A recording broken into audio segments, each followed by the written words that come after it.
Tell the story here fairly quickly of Dark Horse because I think there's an important lesson to be learned. This is a 2015 Chevy with an LML. Beautiful truck, leather interior, gorgeous.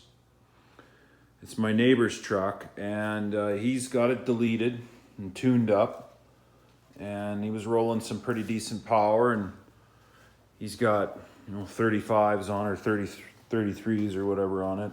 I don't know, it's out by a few inches. 6-inch lift kit.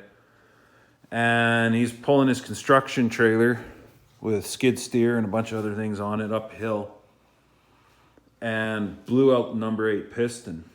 Blew a hole right through it. Boom. No compression on number 8. So he called me up and said, can you help me out here? I blew a piston, they're telling me I need to put a whole new motor. Nobody wants to fix anything. I want to put a whole new motor in the truck. Can we take it out and fix it? And I said, yeah, I think we can. And we took it apart and everything was pretty clean. There wasn't even hardly any metal in the pan from the piston. So we took a look at it, took the heads off of it. 8 was definitely blowing out and 5 was starting to go. The top of it had a nick in it. We ended up finding out that number 8 had an injector that just wasn't pumping fuel anymore, not much fuel. Same with 5, so it was getting hot due to too much air. So we took the piston out, put a new piston in, cleaned everything up, new bearings on that, new head gasket, new bolts, cleaned everything up, put it back together, and ran it, and made it 4,000 kilometers. And she's knocking, and the crank's wobbling on the front. And we took it apart, and here are the number 2, the number 3, and the number 4 center bearings are gone, but 5 is still very much intact and in pretty good shape, and so is 1. Well, what the hell happened? Why was the crank wobbling on the front with the damper? Well, the crank's bent. And how did the crank get bent? It got bent when he blew out the number 8 piston, and the exhaust compression went into the pan, and so you had pressure for a tenth of a second. You had pressure behind the pistons, so you had pressure on top, which then reversed and filled the crankcase with pressure, pushing up on the pistons, and then the next pistons to fire in the firing sequence is 4, 5, and 6, and then finally 3. And where's the torsion? Right to the middle. So the mistake, and I don't know how many people would have caught it, was the crank got bent, and the oil clearance on this is 2000s. So all you got to do is tweak the center of the crank enough to mess up your oil clearances, and you're screwed. And that's what happened here.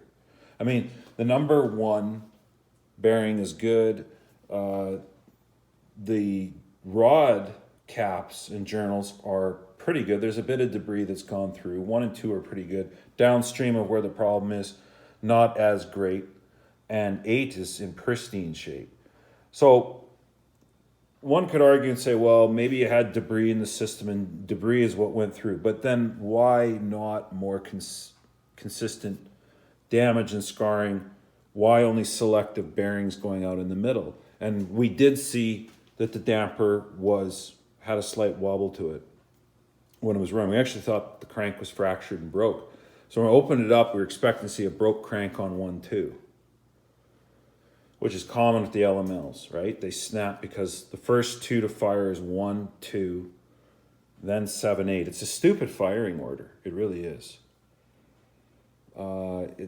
Alternate firing cam that you can put it in is like 1, 5, and then it spreads it out throughout more of the crankshaft. But I'm just trying to give a mental, there's been a mental shift here on, we thought we were okay. I've done this before where I had a turbocharged gas engine blow out a piston on a hot tune, blew a hole right through the cast aluminum piston, took all the metal out of the bottom of the pan, never changed the bearings on the center bearings, on the crank, put a new piston in it, new rod, and that car's still driving to this day, no problems with it. This thing wipes it out in 4,000 kilometers. Why?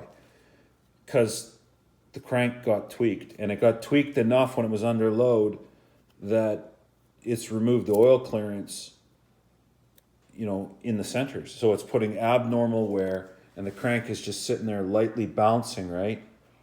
And it just ground these bearings to nothing. That's the bearing out of 2.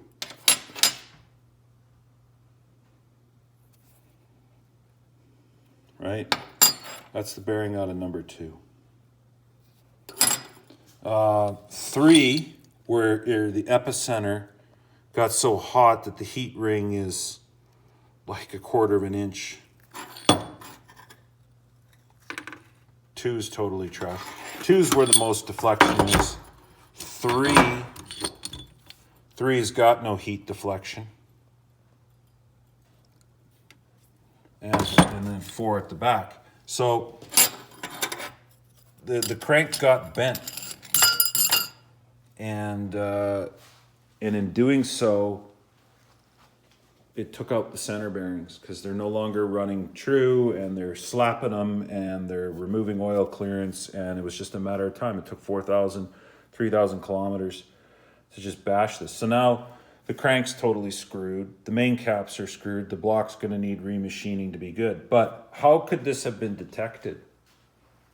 That's the big thing. If I was to go back in time, how would this be detected? And you'd have to put a dial indicator, take the main caps off, take the center main caps off, and start indicating on 4, 3, and 2, and spin it in the block and indicating whether or not you're out.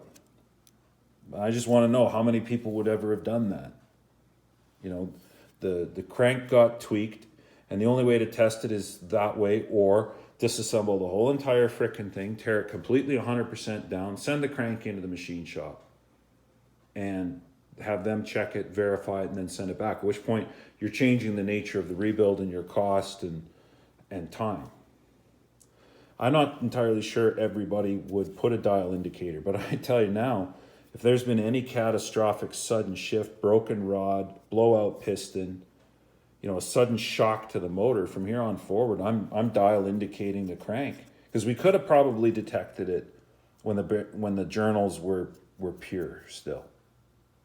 We could have picked up on the dial indicator as we spun it that it was out, and then we would have done a full stop and stripped everything down and said, this is what you got to do, or buy a reman or get a different engine. But the crank is bent.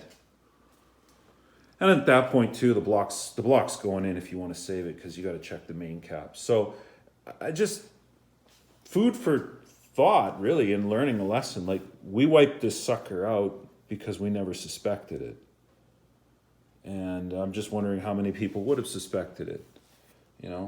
I've seen many guys blow out a piston, single piston, on either a hot tune or a stuck injector, melted a piston, put a piston in, and been okay.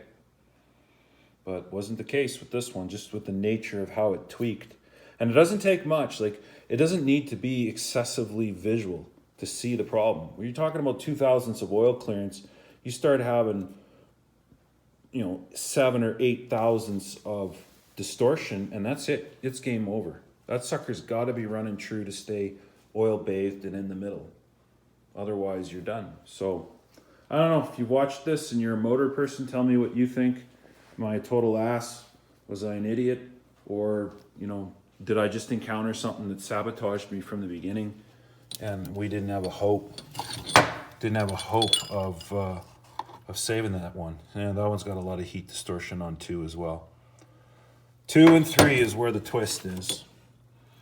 2 and 3, and 2 and 3 is the firing order, right? So it fired 1, 2, it fired 7. Halfway through firing 8, it blew out. The next to fire is 4, 5, and 6. And where does 4, 5, and 6 sit in the crank? Right here. 4, 5, 6. this bearing and this bearing took the twist. Right here was the twist. Right here. All that weight, all that power, all that twist, all that deflection right there. So tell me what you think. I'd be interested to know. Talk to you later.